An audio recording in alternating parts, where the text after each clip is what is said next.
maman qui est... Oula, là ça va être trop fort, je pense.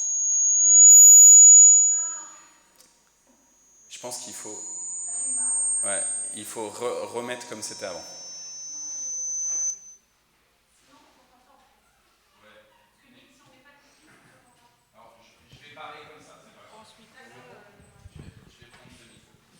Et après, je prendrai le micro sans fil. Et puis donc, en tout cas, il y a ma maman qui est là aussi. Si tu veux juste te lever, maman. Parce que c'est plus facile pour toi de te lever que Evelyne. Et du coup, tout à l'heure, à l'issue du culte, on va prendre un petit verre de l'amitié pour fêter l'anniversaire d'Evelyne. Et puis toi, maman, tu as eu ton anniversaire hier. Donc tu as eu 70 hier. Donc du coup, on fêtera ensemble. Et alors, normalement, sauf qu'ils ne sont pas là, on a Thibaut qui avait son anniversaire hier. Mais voilà, du coup, on fera plus tard. Lydie, tu as eu ton anniversaire cette semaine ? Ah, que le Seigneur te bénisse, te bénisse, te bénisse aussi, Lydie. Oh là là, mais il y a trop de gens au mois d'août. Et puis alors, il y a quelqu'un qui m'a dit, c'est qui le beau jeune homme qui est en train de chanter avec Blandine ? Alors, on salue, il y a son épouse Cécile qui est là, avec le petit Nathan dans le porte-bébé. Et donc, c'est Fabien. Et les deux, avec leurs deux enfants. Ils sont... Non, je pense que 2 c'est bien déjà. Non, j'en sais rien. En tout cas, vous êtes les bienvenus. Vous venez du Havre, c'est ça ? Donc merci de venir du Havre. Merci les Normands de venir nous bénir. Voilà. Petite parole de Paul dans la première aux Thessaloniciens, 5e chapitre. Vous la connaissez, ça va être un peu notre parole là pour ce culte-là. Soyez toujours joyeux, priez sans cesse, remerciez Dieu en toute occasion. Remerciez Dieu en toute occasion. Je vous le redis encore une fois, remerciez Dieu en toute occasion. C'est ce qu'il attend de vous, vous qui êtes unis au Christ Jésus. C'est ce que Dieu attend de vous. Soyez toujours joyeux, priez sans cesse, remerciez Dieu en toute occasion. Et c'est avec ce triptyque-là de la joie, de la prière et de l'action de grâce que je vous propose de confesser la foi de l'Église selon le symbole des apôtres. Si tu es vite, tu peux nous mettre le symbole des apôtres, s'il te plaît. Salut Simon. Je crois en Dieu, le Père Tout-Puissant, Créateur du ciel et de la terre. Je crois en Jésus-Christ, son Fils unique, notre Seigneur, qui a été conçu du Saint-Esprit et qui est né de la Vierge Marie. Il a souffert sous Ponce Pilate, il a été crucifié, il est mort, il a été enseveli, il est descendu aux enfers. Le 3e jour, il est ressuscité des morts, il est monté au ciel, il siège à la droite de Dieu, le Père Tout-Puissant. De là, il reviendra pour juger les vivants et les morts. Je crois au Saint-Esprit, la Sainte Église universelle, la communion des saints, la rémission des péchés, la résurrection de la chair et la vie éternelle. Amen. Je vous invite à reprendre place. Alors je suis désolé, aujourd'hui je fais l'animateur liturgique, plus je vais faire la prédication, donc vous allez beaucoup m'entendre. Vous ne m'avez pas entendu pendant 15 jours là, donc vos oreilles là elles vont réentendre Arnaud. Donc je m'excuse. Au niveau des annonces, je regarde vers Laurence et vers Tévi. Est-ce qu'à l'issue du culte, vous faites un petit temps de prière ? Il y a possibilité ? Donc si quelqu'un a besoin d'une prière personnelle, d'avoir un encouragement, ça se passe dans la salle qui est juste derrière, là vous passez là. Et donc là, ils font des temps flash, de prière flash pendant 5 minutes, tac, bam, ils prient, et le Seigneur il agit, on croit que le Seigneur il agit. Mardi, Patrick, comme tout l'été, comme toute l'année, semaine après semaine, pendant 52 semaines, groupe de prière. Comme c'est encore quand même un temps de vacances, je propose que ça soit juste par Zoom, encore ce mardi. Mais on rouvrira au temple à partir de la semaine d'après, si tu es d'accord. Et puis dimanche prochain, le groupe de louanges répétition à 10h, comme chaque fois, et le culte à 10h45. Merci Thévi de tout afficher, c'est parfait. Quel projectionniste hors pair tu es. Culte de rentrée, le 10 septembre. Et à l'issue du culte de rentrée, on vous propose un repas partagé avec les spécialités des uns des autres. Et à l'issue du repas partagé, à 14h, alors Jonas, il m'a dit « Papa, est-ce que tu m'as inscrit ? Est-ce que tu m'as inscrit ?» Non, je ne t'ai pas encore inscrit, Jonas. Je sais qu'il faut que je t'inscrive. Je le sais, chérie, je le sais. Il faut que tu me prennes plus par la main. Donc, à l'issue du repas, le 10 septembre, on a la formation aux incendies, extincteurs, gestes de premier secours, défibrillateurs. Il y avait un problème avec le défibrillateur ce matin, mais c'est bon, c'est réparé. Demain, tu téléphones. Ouf. Donc, en tout cas, le 10 septembre. Juste, donc c'est Patrick et Isabelle qui vont gérer cette formation qui dure 2 heures au total. 1 heure plutôt partie incendie, extincteur, et 1 heure geste de premier secours.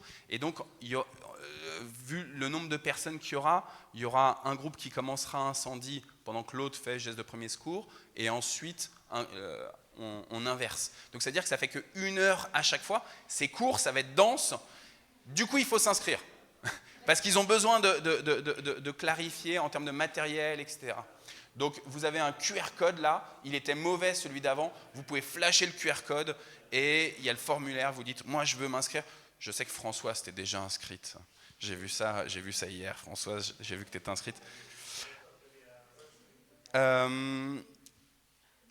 Après le culte de rentrée du 10 septembre, le week-end suivant, donc du coup la semaine d'après, il y a les activités paroissiales qui reprennent, notamment le culte du jeudi.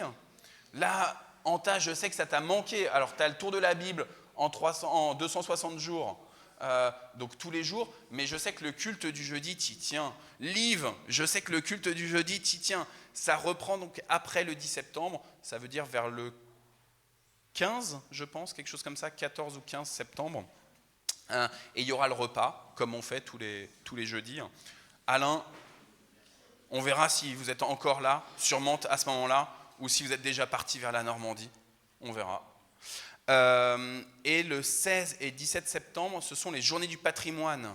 Donc on ouvre le temple, il va y avoir une exposition d'œuvres. La thématique des journées du patrimoine, écoutez bien, la thématique de ces journées du patrimoine, c'est patrimoine vivant. Au niveau international, patrimoine vivant. Pour nous qui confessons un Dieu qui est le Dieu de la vie, mais c'est extraordinaire ça comme thème de journée du patrimoine. Du coup, on va avoir une petite expo ici avec des artistes de l'église qui nous font des dessins ou des œuvres sur Dieu n'est pas le Dieu des morts, mais le Dieu des... Vous me le faites mieux. Dieu n'est pas le Dieu des morts, mais le Dieu des...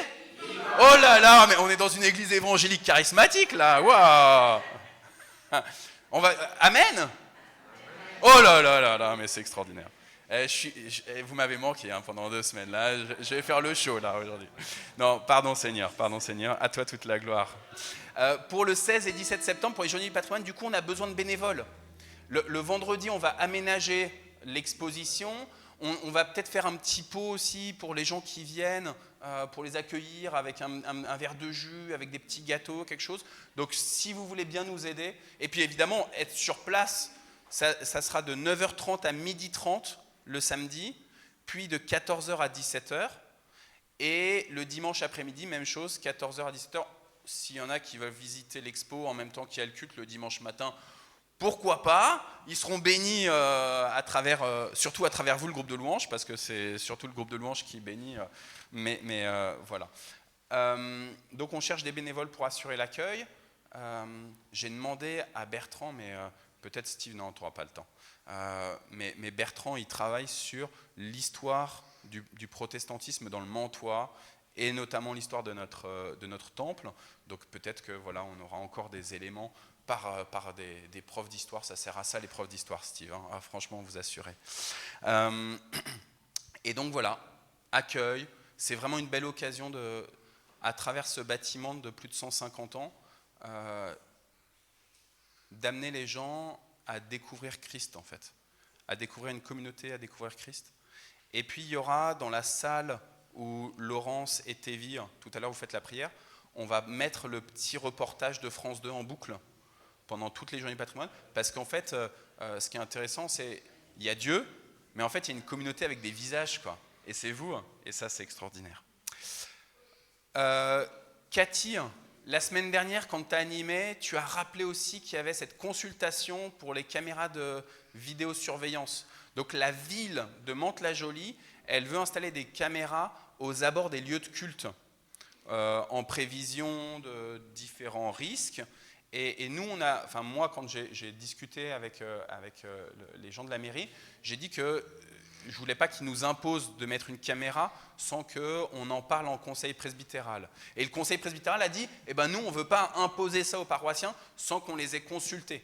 Donc du coup, on a un petit formulaire en ligne, vous dites juste si vous êtes plutôt pour, plutôt contre, si vous vous en fichez, vous pouvez faire une remarque dessus qui apporte. Il y a une trentaine de personnes qui ont répondu, donc allez-y, il y en a qui n'ont pas répondu, n'hésitez pas.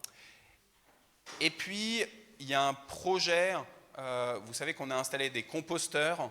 L'idée, c'est de bénir le quartier. Il y a des gens qui ont une sensibilité un peu écologique. Et donc, du coup, peut-être qu'il y a des personnes qui n'ont pas la possibilité de composter. Et donc, vu qu'on a des composteurs, l'idée, c'est de partager, quoi. Et donc, le 24 septembre, le samedi 24 septembre, on propose de découvrir ici, de faire un petit pot, découvrir aussi le potager, voilà, comment est-ce qu'on peut travailler tout ça ensemble avec des gens de la communauté et avec des gens externes de la communauté. Pour les journées du patrimoine et pour le projet composteur, il y a des flyers, vous en avez sur vos chaises, et il y en a aussi là-bas à l'entrée, à côté de Gabriel et de Cécile. Ça va Cécile, t'arrives à rester debout comme ça avec Nathan ? Oh là là là là. Le personnel soignant, vous êtes extraordinaire. Il y a plein d'infirmiers, de personnel soignant ici dans la salle. Vous êtes mais d'une force. Oh là là là là. Je vous bénis, franchement, vous m'impressionnez. Je m'arrête sur cette annonce, sauf si quelqu'un a une annonce encore. Noël, je t'ai promis qu'on allait faire un culte court. Je me rends compte qu'à nouveau, je fais le bavard. Ok. Alors, peut-être, Noam, est-ce que tu veux bien faire les offrandes ? Noémie, est-ce que tu veux bien faire aussi ? Tu vois, il y a les quêteuses là, et comme ça, vous faites tous les deux, et hop. Noam, les flyers, c'est pas pour me faire des avions, des cocottes en papier, hein. C'est pour distribuer aux gens. Alors, du coup, Noémie, toi, tu passes ici, là, comme ça, et Noam, là. Vous êtes super, les enfants.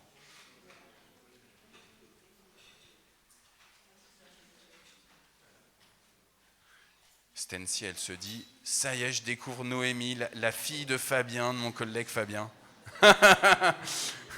Elle se dit, mais le Havre, le port du Havre en force, quoi.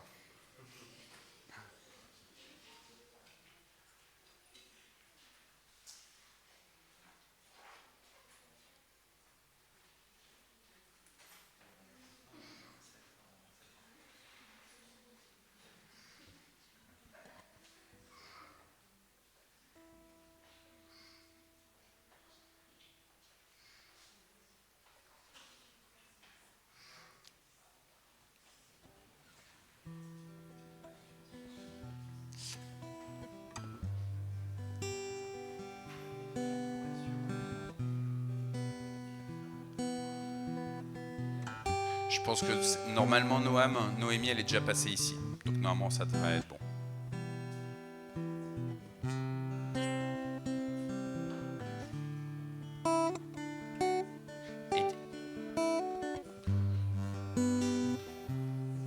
Et en fait, Nono, t'as pas trop aidé ta copine pour lui dire ce qu'elle devait faire après, là. Elle est perdue, Nono.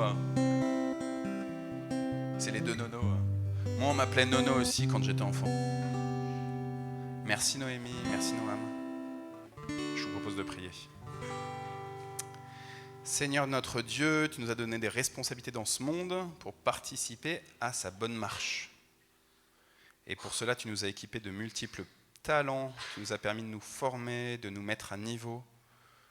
Tu nous offres la possibilité d'accomplir les projets pour lesquels tu nous avais destinés d'avance. Béni sois-tu, Seigneur. Nous désirons t'exprimer notre gratitude d'avoir osé nous faire confiance Et dans ce même élan de confiance, nous t'apportons ces offrandes. Qu'elles soient utilisées par notre Église pour ce que toi, tu souhaites mettre en place. Pour la revitalisation de ta création, ici, dans le Mantois, et peut-être ailleurs, par le nom de Jésus-Christ. Amen. Il y a un psaume dans la Bible, il y a plein de psaumes que j'aime bien, mais il y en a un que j'aime bien qui est le numéro 136. Il a 26 versets et il a une caractéristique particulière, c'est que, alors, il est rappelé dans ce psaume 136 les actions étonnantes de Dieu. Il a fait le ciel, il a fait la terre, il a fait les étoiles, il a délivré son peuple en lui faisant traverser la mer des roseaux, la mer des joncs. Il a nourri chacun, etc. Et donc il y a ce rappel un peu des hauts faits de Dieu dans l'histoire de la révélation au peuple d'Israël. Et en fait, il y a une réponse qui se fait à chaque élément un peu de la révélation de Dieu, des manifestations extraordinaires de Dieu. Et cette réponse, c'est une réponse antiphonée, on dit, donc comme s'il y a quelqu'un qui parle et quelqu'un d'autre ou un groupe d'autres qui répond. Et cette réponse, c'est « car sa miséricorde est pour toujours ». Alors non, ça c'est pour plus tard, Thévi. Et donc dans le psaume 136, il y a Dieu, il a créé les étoiles, car sa miséricorde est pour toujours. Dieu, il nous a délivrés du pays de l'esclavage, car sa miséricorde durera toujours. Et ainsi de suite. Et ça revient comme ça. Donc 26 fois, on réentend, car sa miséricorde est pour toujours. J'aime bien cette répétition, Oriane, parce que moi, tu vois, j'ai du mal à me souvenir de l'amour, de la miséricorde de Dieu. Et du coup, le fait de me redire une fois, 2 fois, 3 fois, 4 fois, 26 fois, car sa miséricorde, car son amour, sa grâce est pour toujours, et ben ça vient pénétrer un petit peu dans mon cœur, dans mon âme. J'ai besoin que ça rentre comme ça. Et du coup, cette répétition, car sa miséricorde est pour toujours, ça m'aide à saisir, à sentir que Dieu m'aime. Du coup, Simon, écoute, je propose qu'on essaye de faire un petit temps de silence. T'entends ? On va essayer de faire un temps de silence, là. Et dans notre cœur, ouais, Nathan, on va essayer. Et dans notre cœur, on essaye de se dire, car ta miséricorde, Seigneur, est pour toujours. Elle est pour moi, ta miséricorde. Elle est pour moi. Je vous propose un petit temps de silence. Et si les enfants, vous faites un peu de bruit, c'est pas trop grave.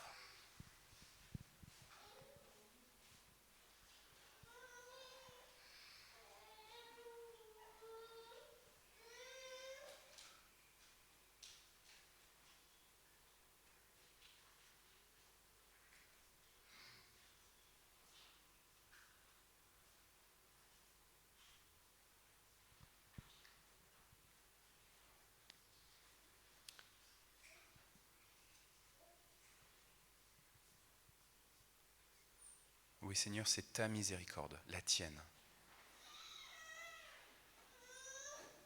Nous te bénissons pour ta sollicitude. Nous te bénissons d'être actif, d'être premier.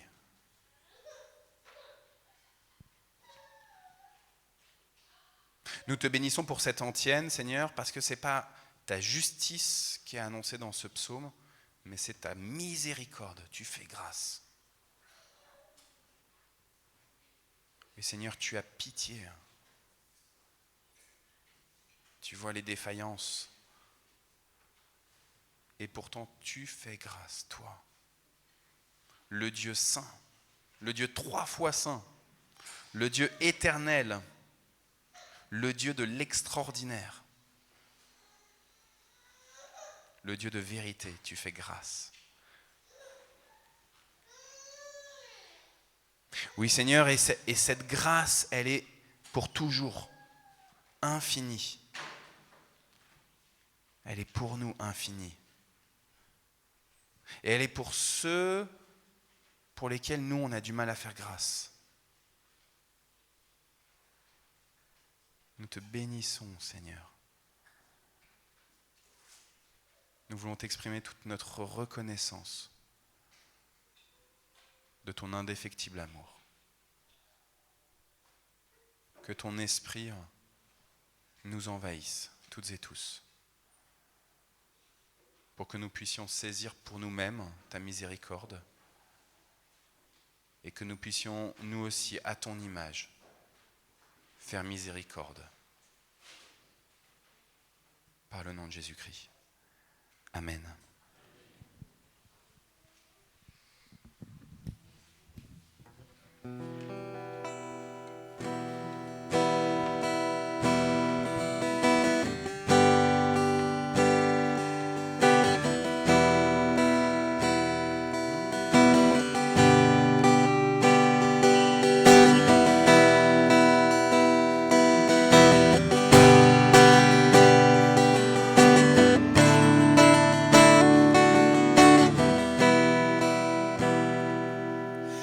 J'étais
avant que coule le sang et la sueur,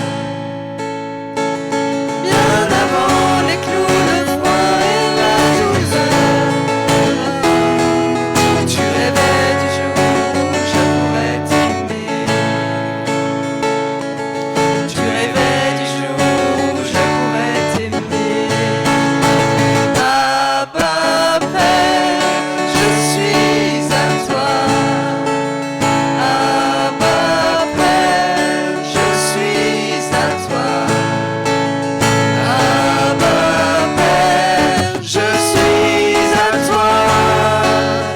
Abba Père, je suis à toi. Abba Père, je suis émerveillé, saisi par l'immensité de ton amour pour moi. Abba Père, si grande est ta tendresse, ton cœur est grand ouvert et je viens plonger dans tes bras. Abba Père, je suis émerveillé, saisi par l'immensité de ton amour pour moi.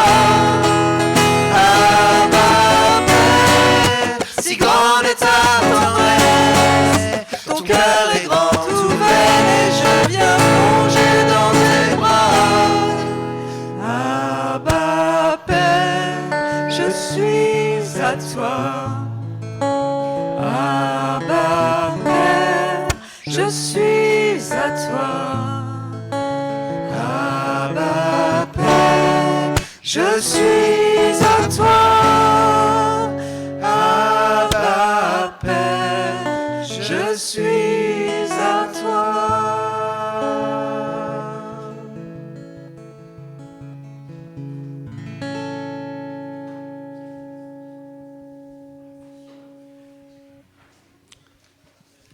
Alors, je vous invite à reprendre place.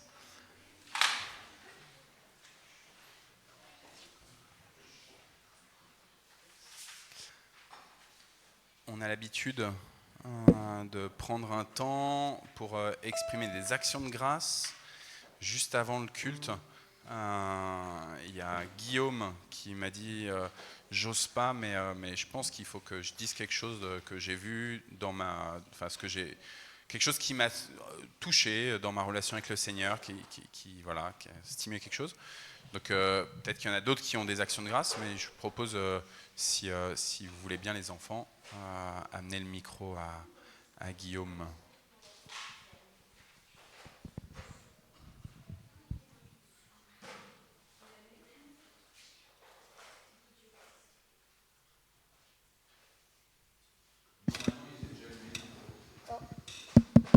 C'est bon, il fonctionne là.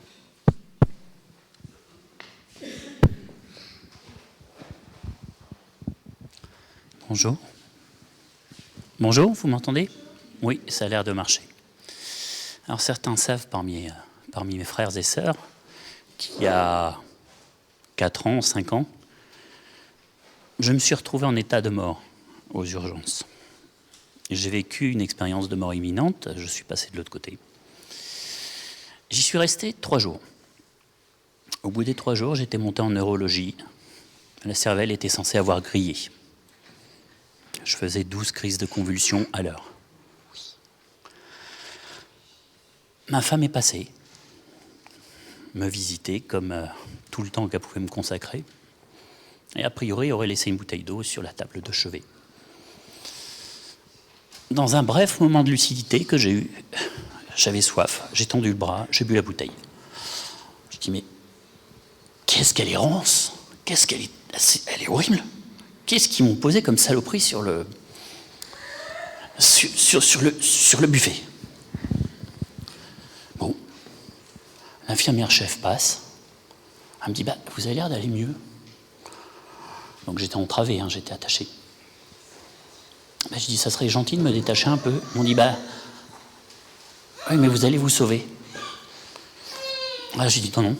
Je vous dis non, c'est non, je ne me sauverai pas, j'ai besoin de dormir. Donc elle m'a desserré. J'ai dormi pendant 2 heures. Au bout de 2 heures, elle est revenue. Elle me dit, vous n'êtes pas parti. Bah, je dis non, je vous avais dit que non. Elle dit, bon, on va virer ça. Je dis, je vous préviens tout de suite. Vous me l'enlevez, je vais me lever. Hein.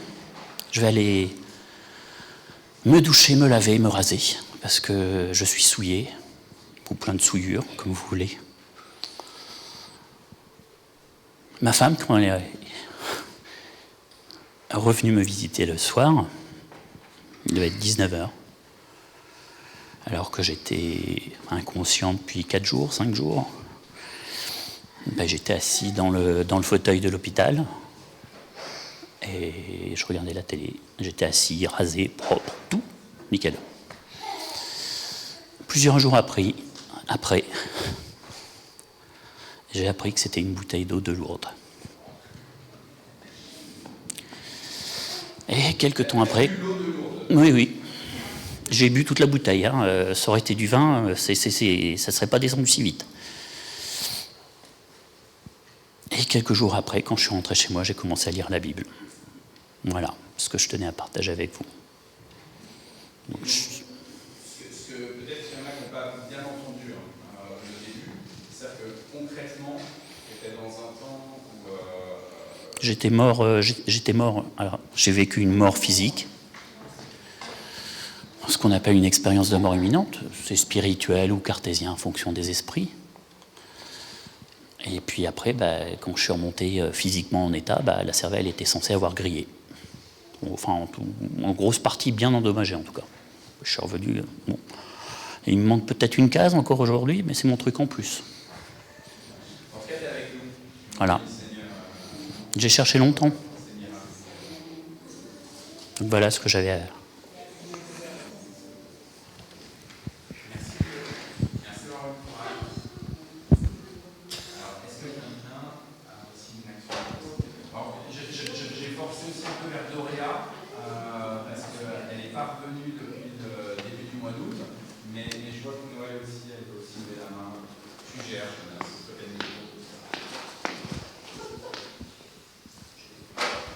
Merci Jonas. Alors, tous les jours, nous avons avec la cause la lecture de la Bible que j'illustre. Et cette semaine, on était dans Daniel. C'est extraordinaire comme on peut être bouleversé par la parole et comme ça vaut la peine de lire, de relire, d'écouter, de réécouter. Parce que on le reçoit complètement différemment à différentes périodes de notre vie.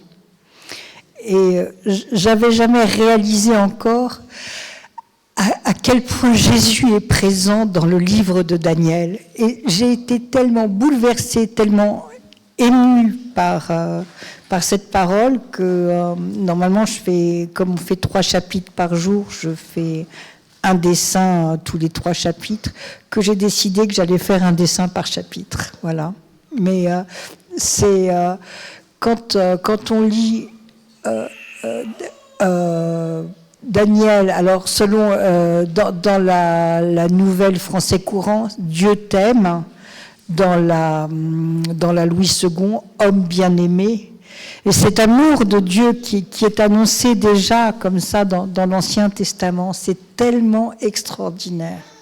C'est tellement merveilleux.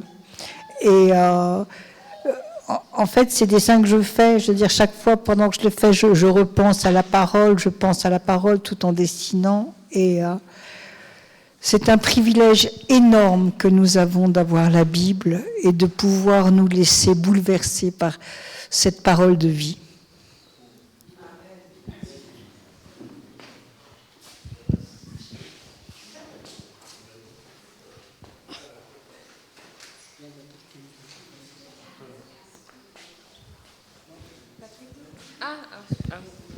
Bon, on m'a... Ah, d'accord. Mais non, pardon.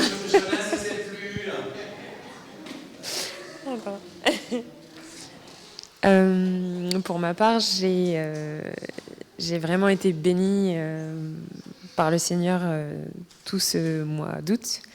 Déjà parce que j'ai eu l'occasion de célébrer mon mariage le 4 août. Voilà.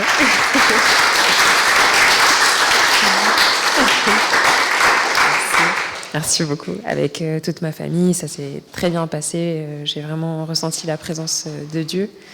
Et après le mariage, j'ai enchaîné sur une formation à Pontoise jusqu'à vendredi, et j'ai pu obtenir mon diplôme d'état de prothésiste ongulaire. Donc voilà, c'était ouais. Merci. Prothésiste ongulaire. Il y a double onction là. Oui. C'est ça. Et voilà, sachant mon état de fatigue, c'était vraiment un miracle en fait que Dieu me permette de vivre toutes ces belles choses de manière aussi positive. Donc merci Seigneur encore une fois. Merci.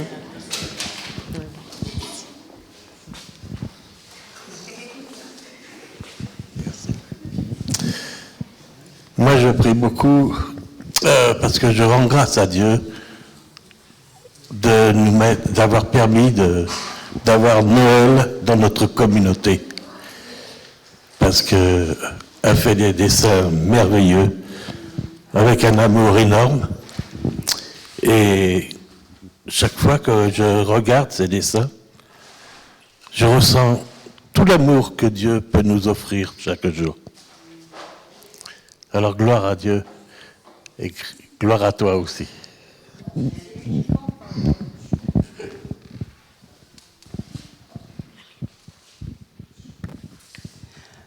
Moi, je voudrais remercier déjà toute la communauté, remercier Dieu bien sûr, mais toutes vos prières, pour Bernard, vous l'avez tellement bien accompagné auprès de la porte de notre Père, que je voudrais vous remercier. Je remercie par la même occasion toute la communauté de Noisy-le-Grand, dont je fais partie, mais tous les groupes de prière ont été super importants pour nous et pour lui aussi. Et il a su annoncer sa foi. Pardon, excusez-moi. Enfin, merci Seigneur, merci.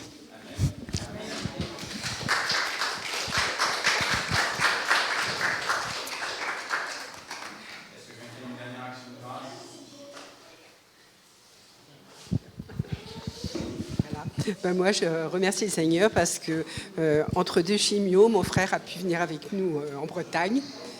Je remercie le Seigneur parce qu'entre deux chimios, mon frère a pu venir avec nous en Bretagne et ça s'est très bien passé. Il va bien en ce moment. Voilà, donc je remercie le Seigneur.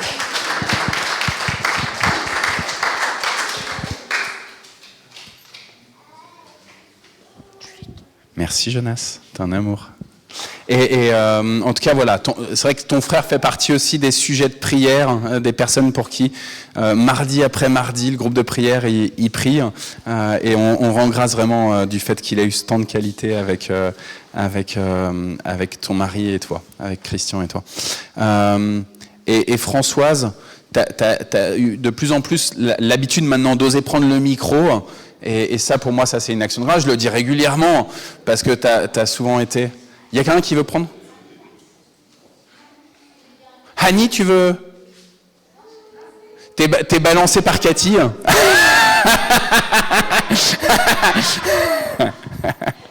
C'était Laurence. Laurence, je pense qu'elle a senti spirituellement que Annie, le Seigneur, il voulait t'utiliser pour nous dire quelque chose. Donc on va laisser juste un petit temps toi-même pour voir ce que tu veux nous révéler de la part de Dieu. Et en tout cas, juste, j'allais dire, Françoise, je te vois de plus en plus à l'aise pour prendre le micro. Ma maman, elle prend jamais le micro, elle est très très réservée, etc. Un peu comme toi, il y a quelques mois, quelques années. Et là, maman, t'as pris le micro, waouh. Je me dis, dites donc, tu vas être de plus en plus à l'aise. Je vous propose de prendre le temps de la méditation. Fabien, en plus de faire le chant, je te donne une feuille, un stylo. Merci beaucoup. Comme ça, je te mets à contribution. Les enfants, dans une semaine, il y a quoi ? C'est la rentrée scolaire. Alors moi, mes enfants, ils sont plutôt matheux. Du coup, je vous propose juste un petit exercice de français exprès, les enfants. Est-ce qu'il y en a un d'entre vous qui peut me rappeler ce qu'est un attribut du sujet ? Nathan, tu sais ce que c'est qu'un attribut du sujet ? Est-ce que quelqu'un se souvient de ce qu'est un attribut du sujet? Josh, t'as une idée?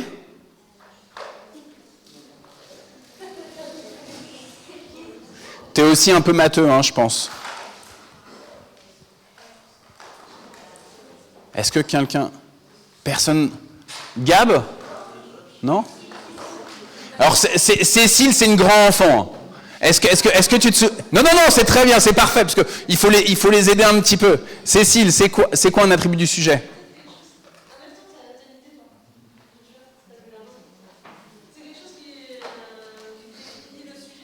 C'est quelque chose qui définit le sujet. Alors, le sujet, par exemple, Evelyne. Evelyne, ça va être le sujet de la phrase. Evelyne, et si on met un attribut du sujet, en général, il y a un verbe qui est presque tout le temps là. Le verbe être. Bravo. Merci aux adultes qui ont aidé les enfants.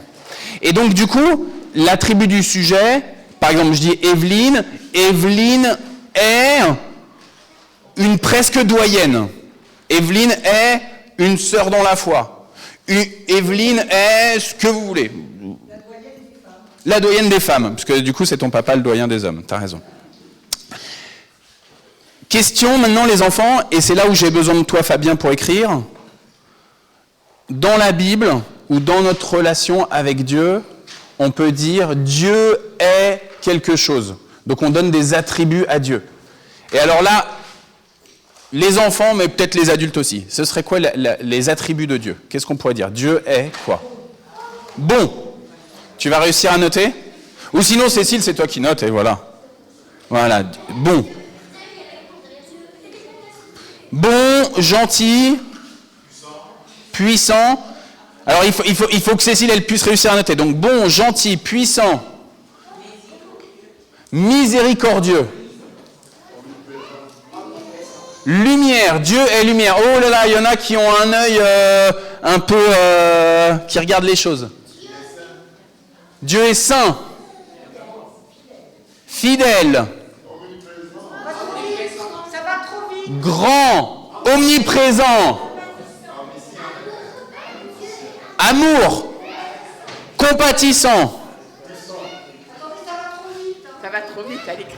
Dieu est notre Père. Donc là, c'est carrément, c'est même plus un attribut, là, il est notre Père, quoi. C'est waouh. Quoi d'autre? Ça va, Cécile? T'as pas trop mal à la main? Omniscient. Notre Créateur. Le Christ. Riche en bonté. Éternel. Le bon berger. C'est pas grave. Alpha et Oméga. Dieu est Alpha et Oméga. Ça veut dire quoi, Alpha et Oméga? Le début et la fin. Vas-y, Gab, tu voulais dire un truc? Donc Merline a dit bouclier. Et mon bouclier, t'as dit? Ou le bouclier? Le bouclier. Merci, Merline. Alain? Dieu est Père, Fils et Saint-Esprit. Waouh. Quoi d'autre? On s'arrête là? Josh? Sauveur. Dieu est sauveur. Ok. Parmi toute cette liste, ça va, t'as réussi à en noter... C'est déjà génial. Dieu est bon, gentil, puissant, miséricordieux, saint, lumière, grand, omniprésent, amour, notre Père, omniscient, notre Créateur, le Christ, riche en bonté, Alpha Oméga, mon bouclier, Père, Fils, Saint-Esprit, Sauveur. Il y en a d'autres que vous avez cités. Lequel, pour vous, semble être le plus important, celui dont la Bible parle le plus? Alpha Oméga, amour, Sauveur, notre Père. À votre avis, dans la Bible, ce qui est dit le plus de Dieu? Saint. Saint et amour, les deux se valent. Saint et amour. La sainteté de Dieu et l'amour au sens très large, Parce qu'il y a la miséricorde, il y a la compassion, il y a, dans cette question de l'amour de Dieu, il y a un certain nombre d'autres qualificatifs, mais qui découlent de cet amour. À tel point qu'il y a des théologiens qui disent que l'amour de Dieu, c'est pas juste un attribut du sujet, Dieu est amour, mais c'est l'essence même de Dieu. Mais pour la sainteté, ça marche aussi. Pour la sainteté, ça marche aussi. Que ça fait partie de l'être plus profond de Dieu. Pourquoi je vous en parle de ce terme d'essence même? C'est parce qu'un attribut du sujet, en fait, il peut évoluer. Par exemple, les enfants, Nathan, il est petit, mais Nathan, il va être grand. Et donc, un attribut du sujet, il peut évoluer. L'essence même ne peut pas évoluer. C'est ce qu'il y a de plus profond. Par exemple, vous, moi, on est des humains. Et ça, en fait, ça ne pourra pas changer. Fondamentalement, Dieu vous a créé humain, quelles que soient vos histoires, vos expériences, quel que soit votre vécu, ça ne changera pas. Vous êtes une créature de Dieu, un humain. Ok ? Et donc, il y a des théologiens qui disent, finalement, Dieu est amour, c'est plus qu'un attribut, c'est l'essence de Dieu. Tévi, est-ce que tu veux bien nous mettre la première épître de Jean au chapitre 4, s'il te plaît? Bien-aimés, aimons-nous les uns les autres, car l'amour est de Dieu, et quiconque aime est né de Dieu et connaît Dieu. Celui qui n'aime pas n'a jamais connu Dieu, car Dieu est amour. C'est en ceci que l'amour de Dieu s'est manifesté parmi nous. Dieu a envoyé son Fils unique dans le monde pour que nous vivions par lui, par le Fils unique. Et cet amour, ce n'est pas que nous ayons aimé Dieu, mais que lui nous a aimés et qu'il a envoyé son Fils comme expiation pour nos péchés. Bien-aimés, si Dieu nous a tant aimés, nous devons nous aussi nous aimer les uns les autres. Personne n'a jamais vu Dieu. Si nous nous aimons les uns les autres, Dieu demeure en nous et son amour est accompli en nous. À ceci, nous savons que nous demeurons en lui, comme lui en nous, c'est qu'il nous a donné de son esprit. Et nous avons vu et nous témoignons que le Père a envoyé le Fils comme sauveur du monde. Celui qui reconnaît que Jésus est le Fils de Dieu, Dieu demeure en lui, comme lui en Dieu. Amen. Ce passage nous donne 3 éléments que j'ai notés. 1, Dieu a manifesté son amour pour nous tous en envoyant son Fils, Jésus, pour expier nos péchés, c'est-à-dire pour réparer. Les enfants, expier, c'est compliqué. En fait, quand on fait une faute, il faut réparer la faute. Si j'ai un accrochage avec ma voiture, il faut réparer la voiture. Et donc, expier, c'est le fait de réparer une faute. Et donc, Dieu a manifesté son amour pour nous en envoyant son Fils Jésus pour réparer nos bêtises, nos fautes, nos attitudes délictueuses. Deuxième élément qui nous est donné dans 1 Jean 4, à l'image de l'amour de Dieu, nous devons nous aimer les uns les autres. Donc, Dieu nous a aimés et il a envoyé son Fils pour nous donner cet amour-là, pour réparer nos bêtises. 2, à l'image de l'amour de Dieu, nous sommes appelés à nous aimer les uns les autres. Et puis, 3e élément que je note, c'est les versets 12 et 14.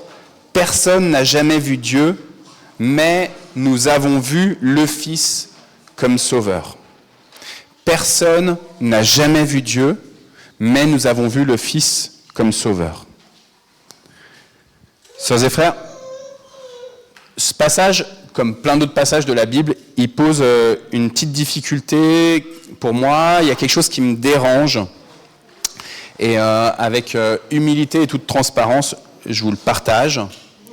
Et ça concerne cette manifestation de l'amour de Dieu. Dieu est amour.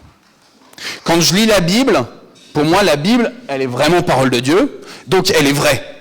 Ça, c'est mon point de départ. La Bible, elle est vraie. Ça fait plaisir à Alain quand je dis ça, parce que c'est son leitmotiv. La Bible est vraie, et je le crois aussi profondément. La Bible est vraie. Je crois que la Bible, elle révèle parfaitement la parole de Dieu. Et donc quand je lis la Bible, j'entends intellectuellement, vous savez, quand on lit un livre, ça vient direct dans notre cerveau, et donc on comprend des choses, et donc intellectuellement, je comprends que Dieu m'aime. Et pourtant, souvent, ma connaissance intellectuelle de l'amour de Dieu ne me suffit pas. J'ai souvent besoin de ressentir dans mes émotions, dans mes tripes, l'amour de Dieu. J'ai besoin de palper l'amour de Dieu. J'ai besoin d'en voir des preuves de cet amour de Dieu. J'ai besoin d'en sentir des conséquences de cet amour de Dieu. Si Dieu m'aime, alors il doit y avoir des conséquences concrètes. Et c'est pour ça que je vous avoue qu'il y a quelques années, il y a peut-être 3 ans de ça, on s'est mis comme ça à commencer à faire les actions de grâce. Parce que du coup, quand vous témoignez de ce que Dieu fait dans votre vie, je me dis, pour moi, ça c'est des preuves concrètes que Dieu nous aime. Et c'est pour ça qu'alors, on ne le fait pas tous les dimanches, mais presque. Et moi, je suis ressourcé, personnellement, moi, Arnaud, je suis rassasié de l'amour de Dieu parce que vous êtes en train d'exprimer, Dieu, il a fait des belles choses, des grandes choses, des choses merveilleuses dans ma vie. Ça me permet de le sentir. Comme si, du coup, l'amour que Dieu me révèle dans la Bible n'était pas suffisant. J'ai besoin de le ressentir. Alors, quand vous le faites, quand vous dites, il y a un phénomène un peu particulier, c'est que l'esprit qui habite en moi, il fait que je ressens cet amour. Sauf que tous les jours, c'est pas dimanche. Tous les jours, c'est pas dimanche. Du coup, tous les jours, je n'entends pas vos actions de grâce, vos sujets de reconnaissance. J'aimerais bien vous avoir tous les jours à mes côtés, les frères et les sœurs, pour que je puisse être rassasié de vos paroles qui me témoignent de l'amour de Dieu. Mais après le dimanche, il y a le lundi, il y a le mardi, il y a le mercredi, il y a le jeudi, il y a le vendredi, il y a le samedi, et vous n'êtes pas là.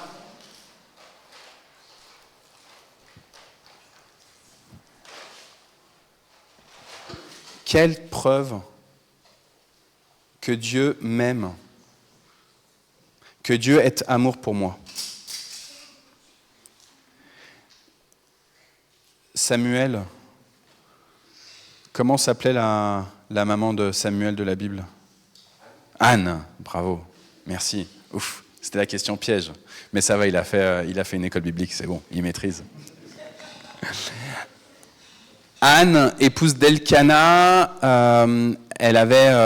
il y avait une autre femme aussi. Elkana, il avait deux épouses. L'autre, c'est Pénina. Et Pénina, elle avait des enfants. Elle était bénie en ayant des enfants. Mais Anne, qui était l'épouse que Elkana aimait, elle n'avait pas d'enfants. Et pourtant, Dieu va répondre à une prière que Anne va élever auprès d'un prêtre qui s'appelle Élie. Donc pas le prophète, mais un prêtre. Et quand elle va savoir qu'elle est enceinte donc de Samuel, elle va dire « L'Éternel fait mourir et il fait vivre. » L'Éternel fait vivre. Et Moïse, vers la fin du livre du Deutéronome, il va faire un grand cantique.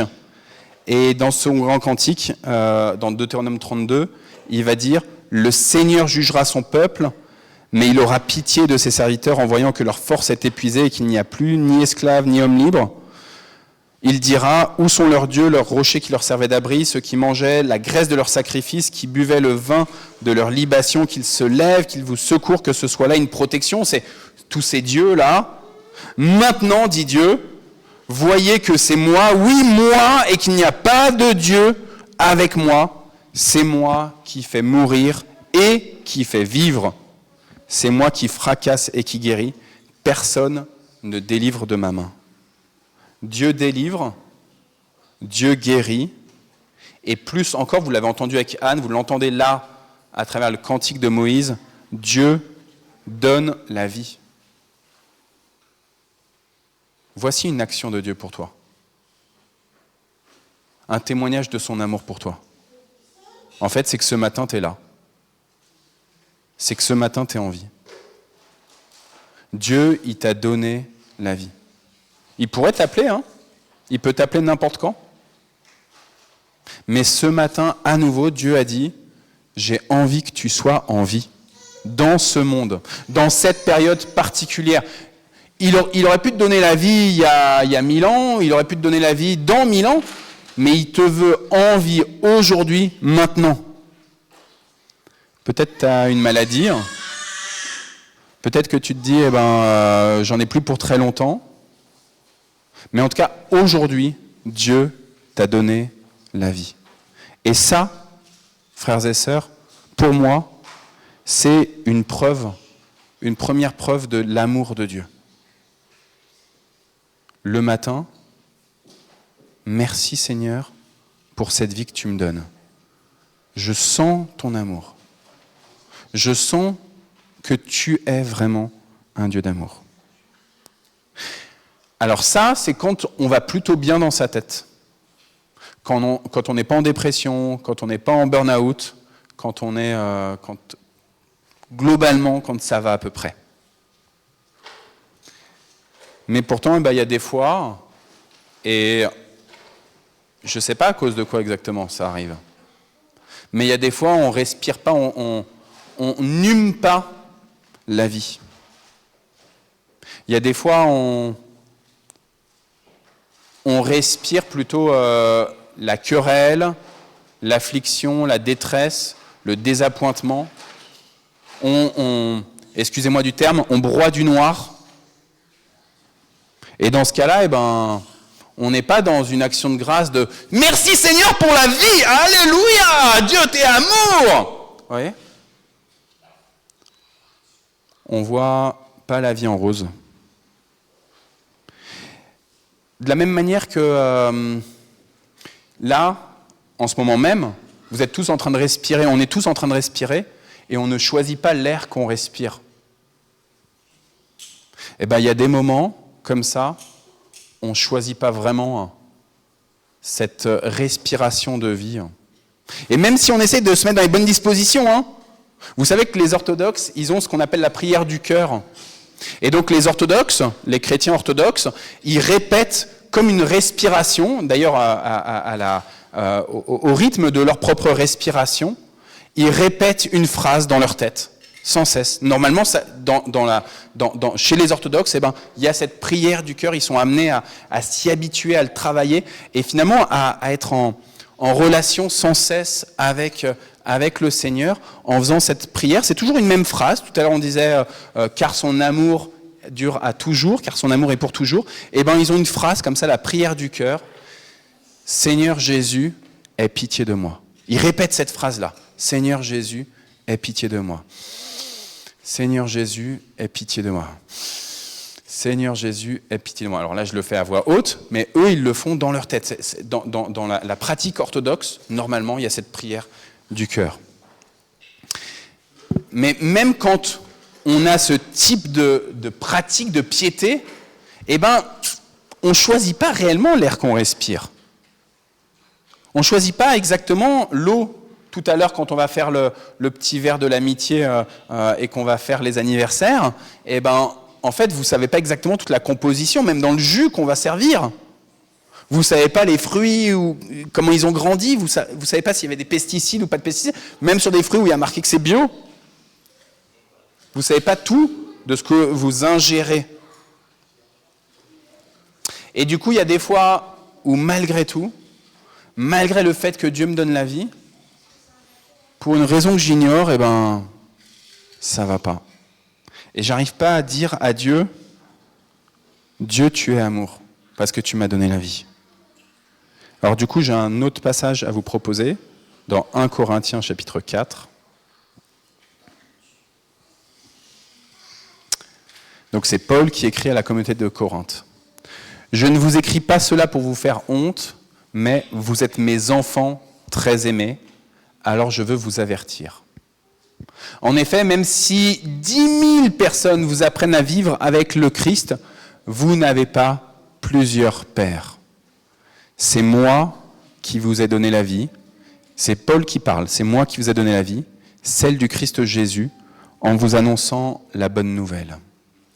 Donc je vous le demande avec force, suivez mon exemple.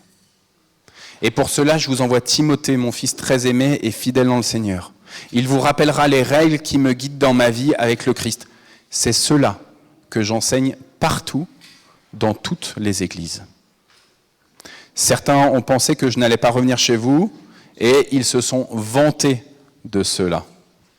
Mais si le Seigneur le veut, j'irai bientôt chez vous. Je m'intéresserai non pas aux paroles de ces orgueilleux, mais à ce qu'ils sont capables de faire. Car le royaume de Dieu, ce n'est pas une affaire de paroles. Ce n'est pas le fait de prêcher, de savoir « Ah, c'est bon, il parle bien, ah, super, il a un système qu'il donne bien, etc. » mais de puissance. Donc c'est des actions, de la puissance. C'est ça qui intéresse Paul. Qu'est-ce que vous voulez ? Est-ce que vous voulez que je vienne avec un fouet ? Ou est-ce que vous voulez que je vienne avec un cœur rempli, plein d'amour et de douceur ? Merci Tévi. Dans ce passage, Paul, il rappelle aux Corinthiens une histoire de lien entre cette communauté à Corinthe, cette communauté de chrétiens à Corinthe, et lui. Et il pose cet élément historique comme un élément factuel. On peut pas rediscuter. C'est une réalité. C'est lui qui les a amenés à vivre. C'est lui, Paul, qui les a engendrés, dit le texte. Là, dans la parole de vie, c'est moi qui vous ai fait vivre, mais c'est moi qui vous ai engendrés. On imagine Paul comme une femme enceinte qui engendre, qui fait naître les chrétiens de Corinthe. Tout à l'heure, quand on a entendu la parole d'Anne, épouse d'Elkana et de Moïse, on a entendu Dieu qui dit « c'est moi qui donne la vie ». Et Paul, ici, il nous dit que par la seule volonté de Jésus, poussé par l'Esprit Saint, il a donné la vie. Paul, il a été le moyen utilisé par Dieu pour déverser son amour, pour faire naître à nouveau les créatures merveilleuses que sont les chrétiens de Corinthe. Et dès lors, dès qu'il y a eu une nouvelle naissance pour les chrétiens de Corinthe, eh bien, ils sont devenus enfants de Dieu. La conséquence de cet outil utilisé par Dieu, qui est l'apôtre Paul, est donc ce lien particulier qui fait que Paul leur dit « Je suis votre Père ».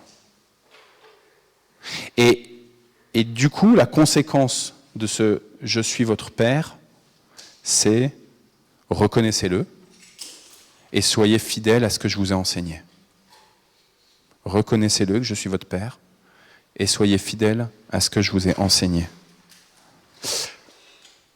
J'ai souvent été attentif dans ma précédente paroisse à ce que les frères et les sœurs de la communauté soient prudents quand ils s'appelaient papa, maman, tonton, tata, parce que je faisais attention aux enchaînements spirituels, qui fait que si j'appelle quelqu'un, si Anta, je t'appelle maman, et ben du coup, je me mets sous ton autorité, et que du coup, je vais pas toujours être à l'aise pour te dire des choses, parce que je me mets sous ton autorité.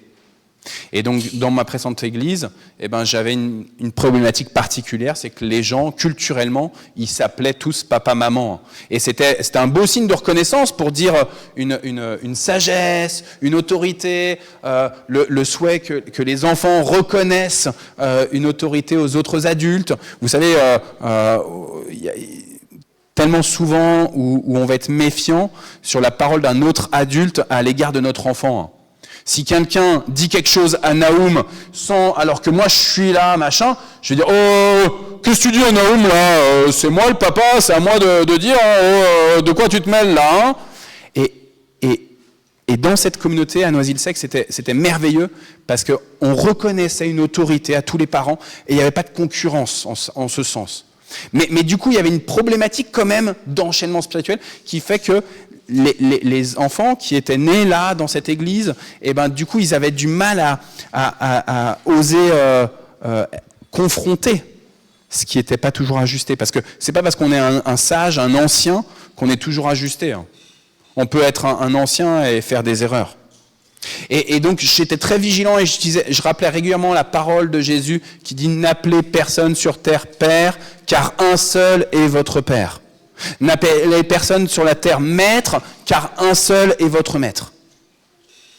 Mais là, Paul, il dit aux chrétiens de Corinthe, comme il va le dire aussi à Timothée, qu'il est leur père, qu'ils sont ses enfants dans la foi.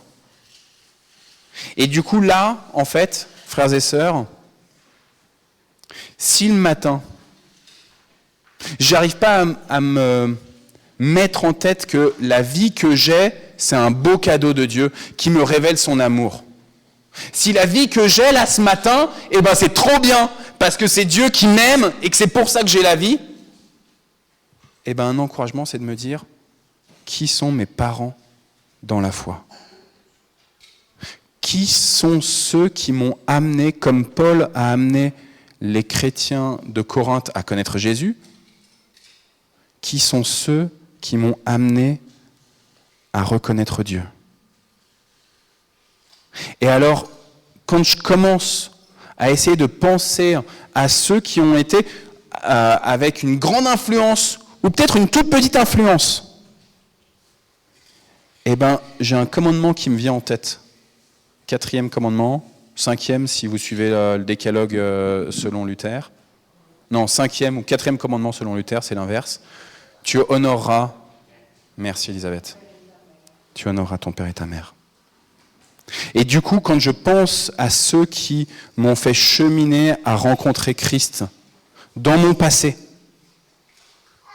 alors je me dis, mais Dieu, il est amour parce qu'il m'a donné des parents qui m'ont fait vivre à nouveau, devenir une créature nouvelle, devenir moi-même enfant de Dieu. Je ne suis pas né ex nihilo, je ne suis pas né de nulle part, je ne me suis pas auto-fait chrétien. Vous savez, des fois on dit, je prends mon baptême. Mais en fait, ce n'est pas toi qui choisis de prendre ton baptême. C'est Dieu qui décide de te baptiser. Et toi, tu fais qu'une réponse à cette promesse de Dieu, ce désir de Dieu. Et tu fais juste de dire, ok, Seigneur, je réponds à ton appel de recevoir le baptême. Je réponds à ton appel de naître de nouveau, d'être ressorti des entrailles. Non pas des entrailles charnelles, mais des entrailles spirituelles. Du coup, j'ai une question pour vous. Je vous propose qu'on laisse quelques secondes de silence là. Qui sont les chrétiens qui vous ont amené à Christ ? Est-ce que vous êtes capable là, dans votre tête, Tout à l'heure, on a fait de prendre le micro, les attributs de Dieu, mais là, juste dans votre tête. On peut fermer les yeux si on veut, et on pense à ceux qui m'ont amené à Christ, qui vous ont amené à Christ. Et je vous propose qu'on prenne juste quelques secondes là dans notre tête, chacun, chacune, pour remercier Dieu de les avoir utilisés.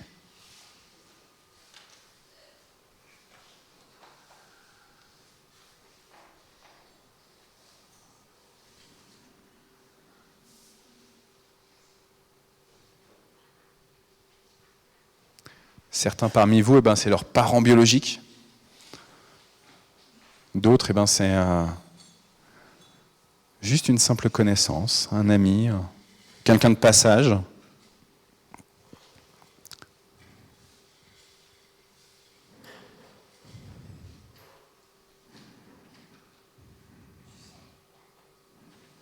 Merci Seigneur pour toutes ces personnes-là qu'on mentionne en esprit. Merci de les avoir utilisées pour nous faire découvrir ton amour.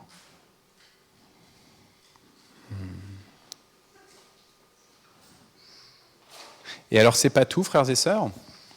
Ça, c'est pour le passé. Mais concrètement, on n'est pas forcément avec eux, là, en ce moment, avec ces personnes-là. Quand je travaillais à cette prédication, encore hier, j'étais à la place de Tévi, là-bas, je travaillais sur l'ordinateur. Je squatte toujours partout. J'ai mon ordinateur, je squatte dans mon bureau. Après, j'emmène mon ordinateur dans le bureau d'Isabelle, je squatte là-bas. Là, j'ai travaillé par l'ordinateur de l'église. Je squatte un peu, je m'étale un peu. Et Isabelle, elle m'a apporté un délicieux repas. Des fois, quand je suis dans mon bureau, c'est les enfants qui m'apportent un repas. Et à chaque fois, Isabelle, Jonas, Naoum ou Esther, quand ils m'apportent un repas, ils prennent sur eux. Parce qu'en fait, ça veut dire que je ne mange pas avec eux à ce moment-là. Je ne suis pas à table avec eux. Ils pourraient me faire savoir une espèce d'amertume du fait que je ne suis pas avec eux. Je suis dans le même espace, sur le même terrain, mais je ne suis pas concrètement en train de dîner avec eux. Il y en a, je pense, qui mangent comme ça devant leur ordinateur, télétravail, tout ça, réunion, et on leur amène un petit sandwich. Mais au lieu de ça, ils m'amènent, par pure grâce, un repas. Et je crois que ces gestes-là sont des témoignages concrets et visibles de l'amour de Dieu pour moi. C'est plus proche, là, alors pour moi, là, c'est mon épouse et mes enfants, sont les lumières que Dieu utilise pour illuminer ma route. Non parce que eux-mêmes, c'est les créatures les plus merveilleuses, même si c'est les créatures les plus merveilleuses, mais vous l'êtes aussi. Mais parce que en eux habite la lumière. En eux habite Christ, qui dit « Je suis la lumière du monde ». J'ai presque terminé, frères et sœurs. Juste, un jour, il y a un docteur de la loi qui demande à Jésus qui est le prochain quand on dit « Tu aimeras ton prochain comme toi-même ». Et en fait, il essaye de piéger Jésus. Il dit « C'est qui mon prochain ?» Et Jésus, il raconte la parabole du bon samaritain. Beaucoup d'entre vous la connaissent. Et à la toute fin de cette parabole du bon samaritain, Jésus, il invite le docteur de la Bible, le docteur de la loi, à lui dire qui est le prochain de l'homme blessé. Et en fait, c'est très étonnant parce que moi, quand j'étais enfant, quand j'entendais la parabole du bon samaritain, je me disais, faut prendre soin de ceux qui sont blessés. Mon prochain, c'est celui qui est faible, celui qui est pauvre, celui qui a été maltraité. Et donc, je dois être comme le bon samaritain, je dois prendre soin des autres. Sauf qu'en fait, cette parabole, il demande d'abord qui est mon prochain. Tu dois aimer ton prochain comme toi-même. Il y a le déroulé de l'histoire de la parabole. Et puis, après, il dit qui est le prochain de l'homme blessé. Donc, qui est-ce qui a aimé comme soi-même ? Et je ne sais pas si vous percutez sur ce qui se passe en fait. C'est-à-dire qu'au lieu de permettre de s'identifier à l'homme fort, le bon samaritain, qui est prêt à braver tous les risques dans le rapport à l'autre, les querelles entre juifs et samaritains, je ne sais pas si vous êtes un peu au fait de ça, mais a priori on se sent le fort et on se dit je suis le bon samaritain, et mon prochain, c'est le faible, je vais le prendre sur mon âne et je vais l'emmener à l'hôtellerie, eh bien Jésus, il invite son interlocuteur, et il vous invite, il m'invite, à nous reconnaître comme le blessé, dont on prend soin. À reconnaître qu'on doit aimer celui qui a pris soin de nous. Tu dois aimer ton prochain comme toi-même.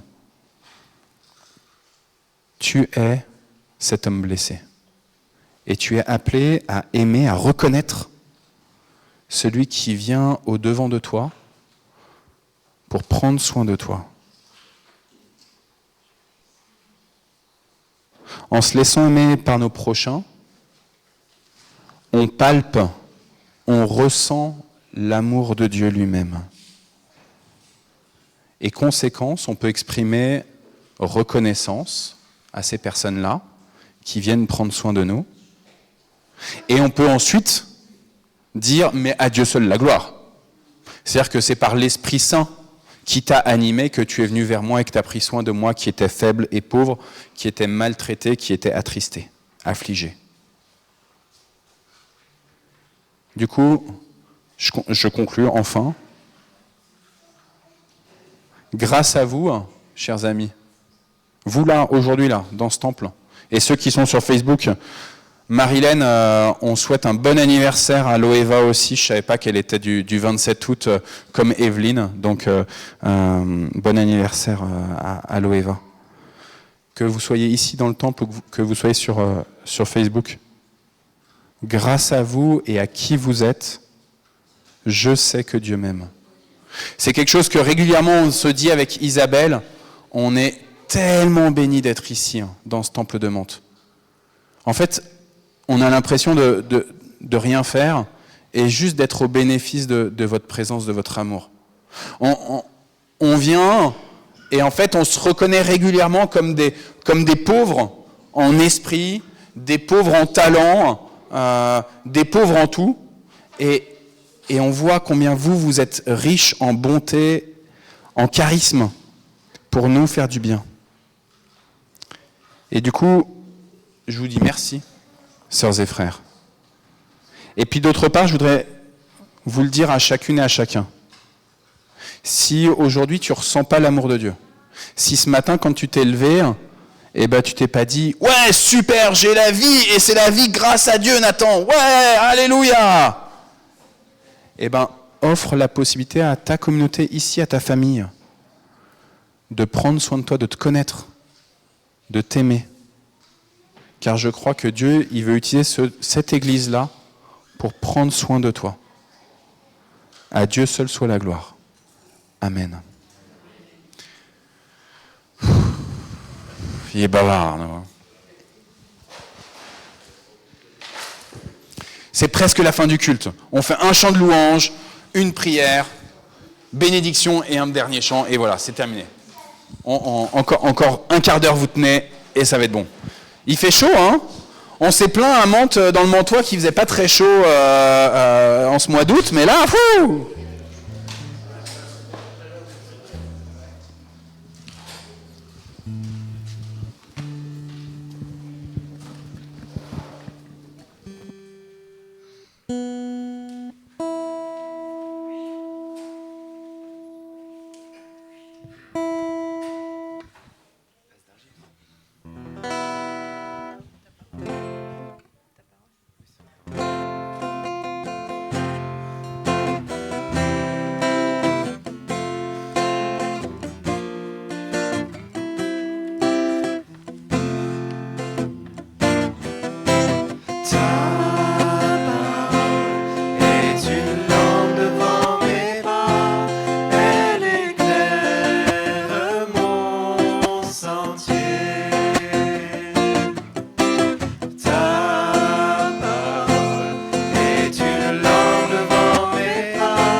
Ta parole est une lampe devant mes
vous propose de prendre un temps de prière.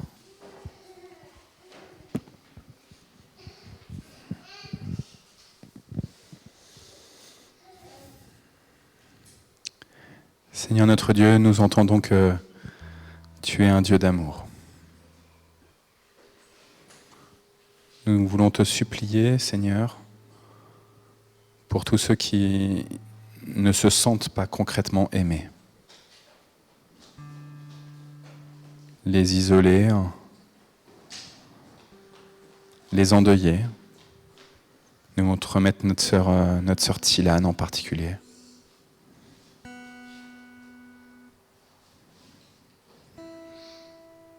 Nous voulons te confier tous ceux qui sont perturbés à cause d'une querelle familiale, à cause d'un conflit avec le conjoint, avec les enfants, surmenés, malmenés dans les relations intrafamiliales. Tous ceux qui doutent de leur place, tous ceux qui remettent en question ton propre amour. En particulier, Seigneur, je veux te confier les adolescents dans cette période si particulière.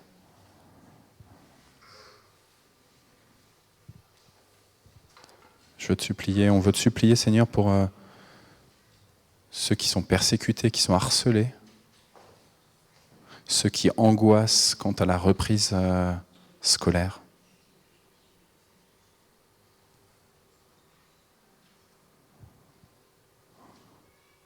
Alors qu'ici en France, on est en période relativement paisible, nous voulons aussi te remettre ces lieux où les combats font rage, ces lieux où la persécution est une réalité du quotidien, que ce soit à cause de leur foi en toi, ou que ce soit pour simplement le fait d'exister. On veut te remettre tous ceux qui sont niés dans leur identité. Tous ceux qu'on cache, qu'on ne veut pas voir. Seigneur, on veut te bénir pour les parents dans la foi. Encore une fois. Ceux qui nous ont permis de cheminer jusqu'à te rencontrer, jusqu'à nous enthousiasmer de toi, à ressentir ton esprit nous envahir. On te demande de les protéger là où ils sont, prendre soin d'eux.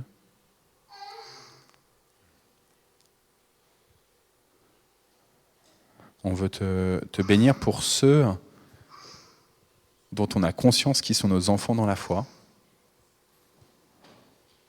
et ceux dont on n'en a même pas conscience.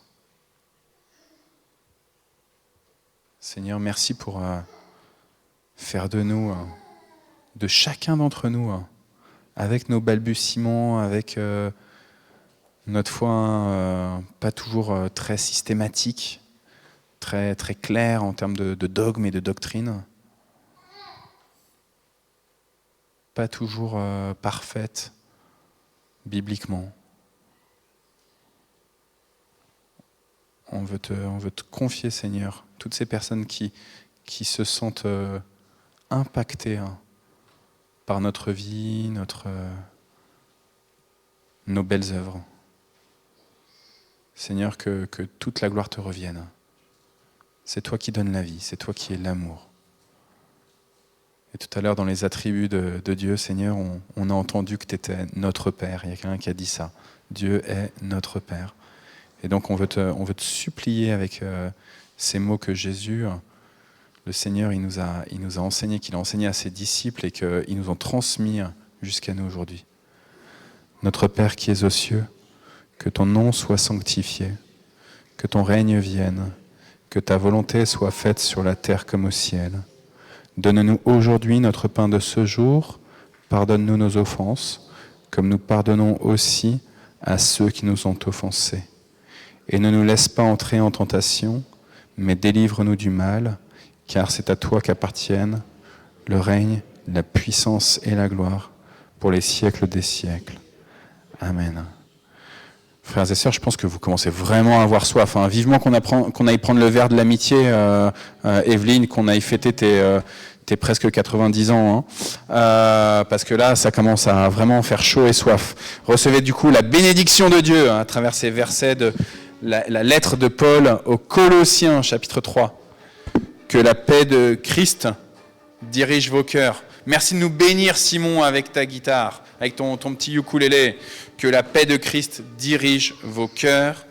Dieu vous a appelés à cette paix pour former un seul corps. Dites-lui toujours merci, votre reconnaissance. Que la parole du Christ, sœurs et frères, habite parmi vous avec toute sa richesse.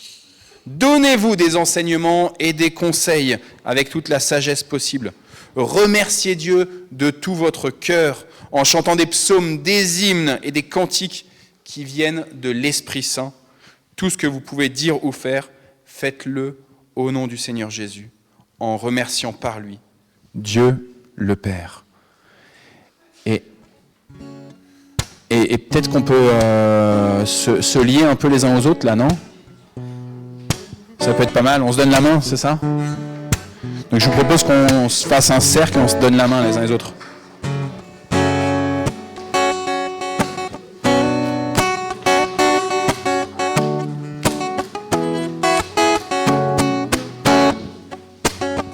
Nous sommes unis dans la famille car Dieu nous lie à toujours par une chaîne d'amour.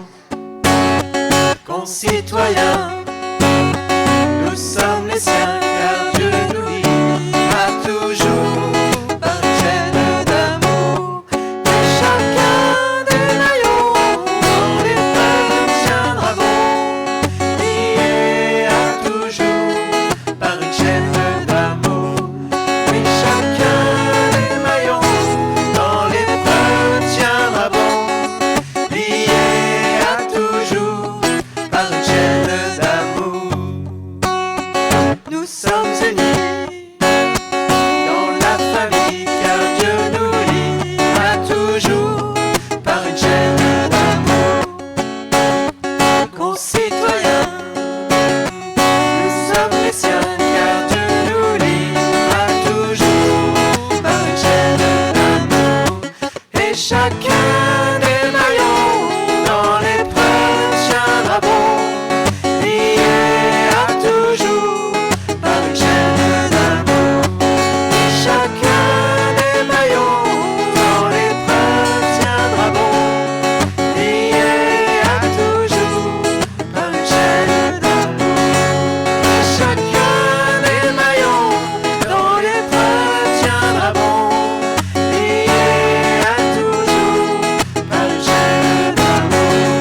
Et chacun des maillons dans l'épreuve tiendra bon, lié à toujours par une chaîne d'amour. Amen. Et bon dimanche à tous.